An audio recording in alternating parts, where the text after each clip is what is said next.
Hi, ఈరోజు మనం తోటకూర ఫ్రై ఎలా తయారు చేయాలో చూద్దాం. నేను చాలామంది చూశానండి, అందరూ ఉల్లిపాయలతో చేస్తారు. సమ్మర్ కదా, ఇవాళ మనం పెసరపప్పుతో చేద్దాం తోటకూర ఫ్రైని. పెసరపప్పు బాడీకి చాలా కూలింగ్ ఇస్తుందండి. అంతేకాక తోటకూర వేడి అంటారు. ఆ వేడికి ఈ పెసరపప్పుతో మనం గనక ఫ్రై చేస్తే బాడీ అనేది హీట్ కంటెంట్ పెరగకుండా ఉంటుంది. ఇది చాలా ఎనర్జీ ఫుడ్. దీనికి కావాల్సిన పదార్థాలు: తోటకూర ఒక కట్ట, నానబెట్టిన పెసరపప్పు, వెల్లుల్లిపాయలు, ఎండుమిర్చి, అలాగే పోపు దినుసులు, నూనె, ఉప్పు, కారం, పసుపు.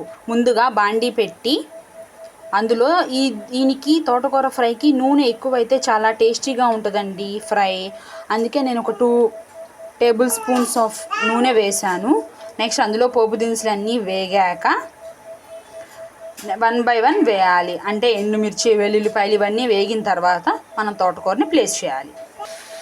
పోపు దినుసులు అన్నీ వేగిపోయిన తర్వాత నేను తీసుకున్న తోటకూర కొట్టంతా వేసాను. ఉప్పు అప్పుడే వేయకూడదండి, ఎందుకంటే వెంటనే నీరు వచ్చేస్తుంది కాబట్టి కొంచెం తోటకూర మగ్గిన తర్వాత అప్పుడు అందులో ఉప్పు, కారం అవన్నీ వేయాలి.